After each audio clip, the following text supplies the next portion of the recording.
తెలంగాణలో ఈ నెల 18 వరకు మద్యం దుకాణాలకు సంబంధించిన టెండర్లను స్వీకరించనున్నారు. రాష్ట్రంలోని 2620 మద్యం దుకాణాలు ఉండగా ఇప్పటి వరకు 3851 దరఖాస్తులు వచ్చాయి.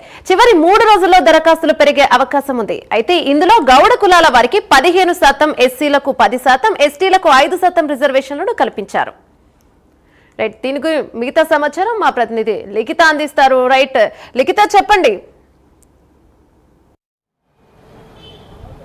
Right, thank you. ఇప్పటికే మద్యం దుకాణాలకు సంబంధించి కూడా దరఖాస్తులు పెట్టుకోవాలంటూ కూడా నోటిఫికేషన్ రిలీజ్ చేయడం అయితే జరిగింది. దీనికి సంబంధించి కూడా ఈ నెల 11న అంటే శనివారం రోజు మంచి రోజు కావడంతో రెండో శనివారం అయినప్పటికీ కూడా ఈ రోజు దరఖాస్తులు స్వీకరిస్తామంటూ కూడా ఇప్పటికే ఎక్సైజ్ శాఖ ఉత్తర్వులు జారీ చేయడం అయితే జరిగింది. అంతేకాకుండా రంగారెడ్డి, ఇటు మేడ్చల్ జిల్లా సంగారెడ్డిలో కూడా ఈ యొక్క దరఖాస్తులు స్వీకరిస్తామంటూ కూడా చెప్పిన పరిస్థితి అయితే నెలకొంది. ఇదే విధంగానైతే ఇటు జిల్లాల వ్యాప్తంగా కూడా ఈరోజు మంచి రోజు కావడంతో కూడా చాలా దరఖాస్తులు వచ్చినట్లుగానైతే ఎక్సైజ్ శాఖ అధికారులు చెప్తున్న పరిస్థితులు కనిపిస్తున్నాయి. అయితే మొన్న ఏదైతే వినాయక చవితి సందర్భంగా తీసుకున్న సెలవు ఉందో దాంతో ఈరోజు రెండో శనివారం అయినప్పటికీ కూడా దరఖాస్తులు స్వీకరిస్తాము అంటూ కూడా అధికారులు చెప్తున్నారు. దీనికి తగ్గట్టుగానే ఈ రోజు పూర్తి స్థాయిలో దరఖాస్తులు ఇవ్వాలంటూ కూడా చాలా మంది ఇతర జిల్లాల నుండి, తెలంగాణ రాష్ట్ర వ్యాప్తంగా కూడా ఉన్న జిల్లాల నుండి కూడా చాలా మంది దరఖాస్తులు పెట్టుకుంటున్న పరిస్థితి కనిపించింది. దీంతో పూర్తి స్థాయిలో చూసుకున్నట్లయితే దాదాపుగా 3800 దరఖాస్తులు వచ్చినట్లుగానైతే సమాచారం అందుతుంది.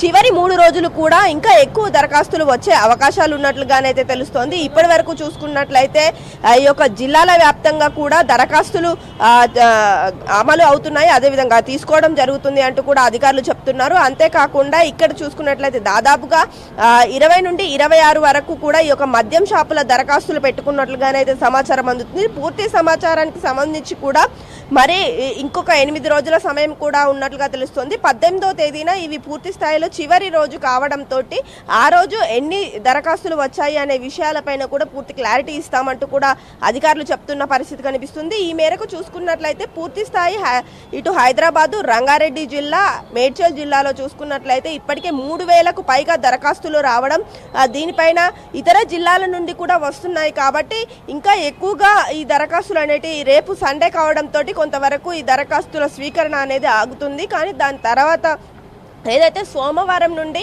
ఈ యొక్క దరఖాస్తులు అనేటివి స్వీకరిస్తారు. సో ఆ రోజులలో కూడా ఇంకా ఎక్కువ దరఖాస్తులు వచ్చే అవకాశాలు ఉన్నట్లుగా తెలుస్తుంది. ఇప్పటికే గౌడ కులాల వారికి 15% రిజర్వేషన్, అదేవిధంగా ఎస్సీ ఎస్టీలకు సంబంధించి ఎస్సీలకు ఇప్పటికే 5%, ఎస్టీల ఈ మిగతా వారికి 10% రిజర్వేషన్స్ అనేటివి ఉన్నాయి. దీనికి తగ్గట్టుగానే ఈ యొక్క దరఖాస్తులు స్వీకరిస్తున్నామంటూ కూడా అధికారులు చెప్తున్నారు. పూర్తి స్థాయిలో ప్రశాంత వాతావరణంలోనైతే ఈ యొక్క దరఖాస్తు స్వీకరణ అనేది జరుగుతుంది. ఎవరికి ఎలాంటి ఇబ్బంది కాకుండా కూడా అన్ని ఏర్పాట్లను చేసినట్లుగానైతే తెలుస్తుంది. Right, thank you Likhita.